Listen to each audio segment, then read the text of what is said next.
We met in worship ministries. It's the choir that we're both in. We were pretty much just friends.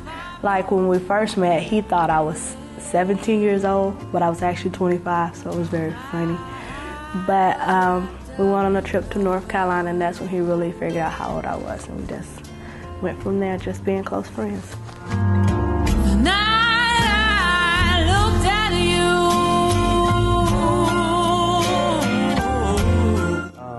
Me and Diana, how we first met. We met in 2005, and we was singing in the choir together called Ben Cajon III in Worship. That was our first actually meeting of each other. We had went on a trip to, I believe it was North or South Carolina. And at the time, at first, I was thinking she was a little bit younger than most. And I come to find out she wasn't. And then we had a little spark just hit on that trip. Oh, you smile, you smile. Oh, and then the spell was cast. What attracted me to him and that I love about Sean is that he actually listens to me.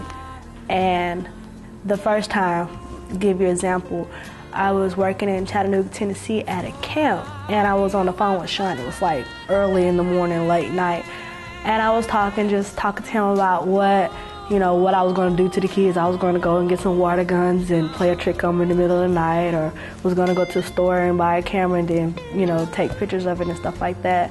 And then also like some little snacks that I was going to buy.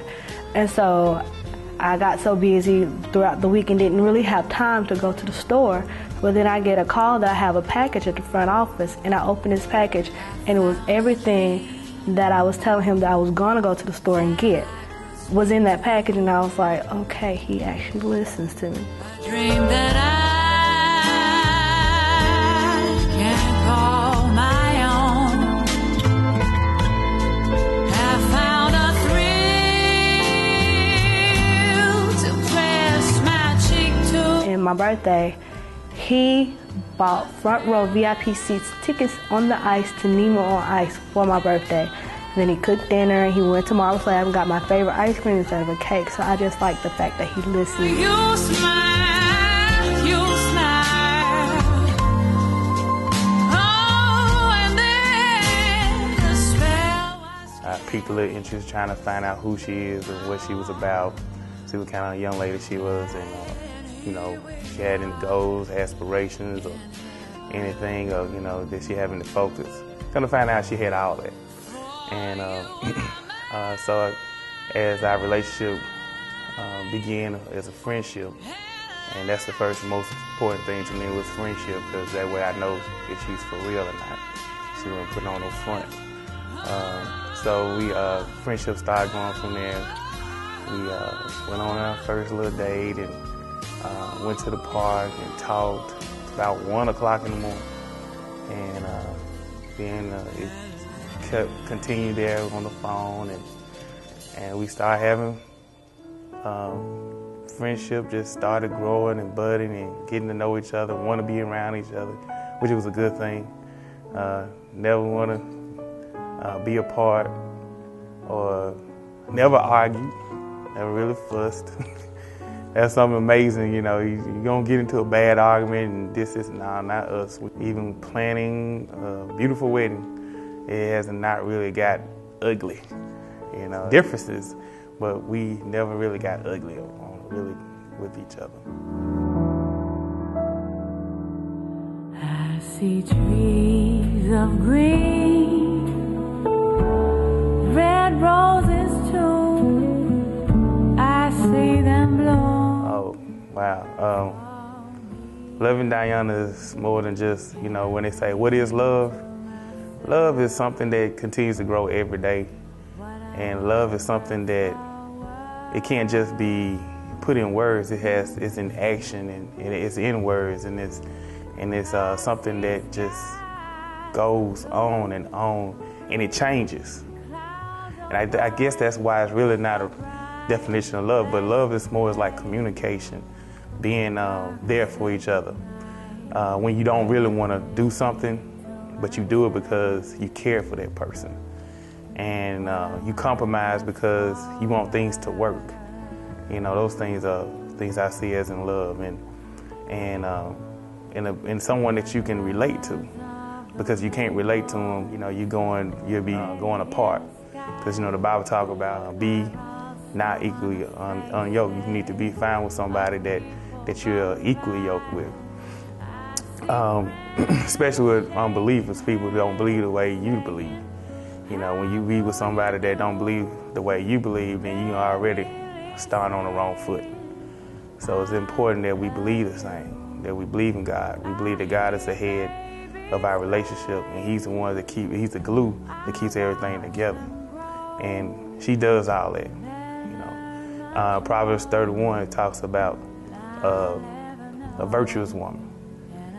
You know, one that can do what she has to do for her family, her husband to be, and or her children to be, or whatever. She has those qualities, and that's what every man should look for. And you know, God has blessed me with that, and I love her for that, for being a Proverbs 31 woman.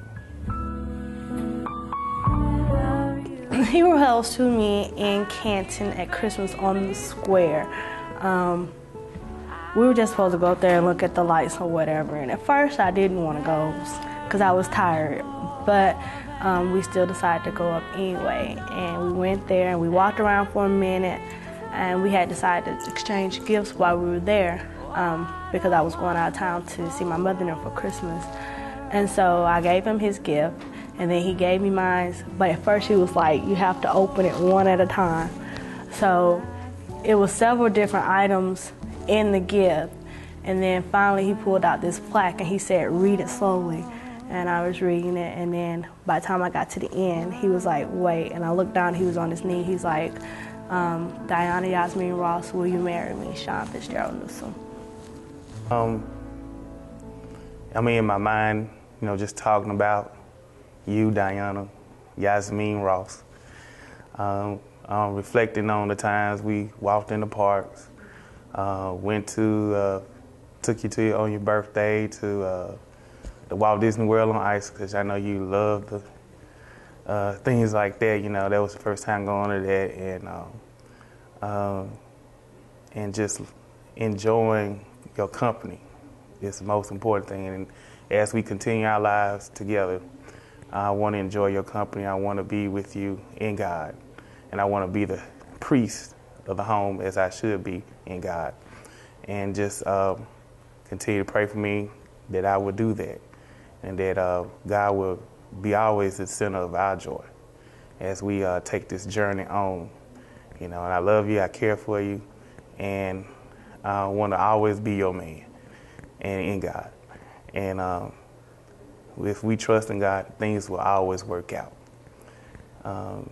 Thank you for saying yes, and saying yes 1,000 times over as we continue to live our lives together. Love you. Faye, I love you, and I appreciate everything that you do for me. I appreciate the fact that you actually listen and that you're willing to do things that I like to do and see what it is about them that I like. And I like actually trying to get interested in some of the things that you like. I'm still working on football. I don't think that's really actually going to ever happen, but I will keep trying. I also appreciate the fact that you're willing to just listen and try to see what it is that we can do to make our relationship work. And I'm just appreciative of everything that you do.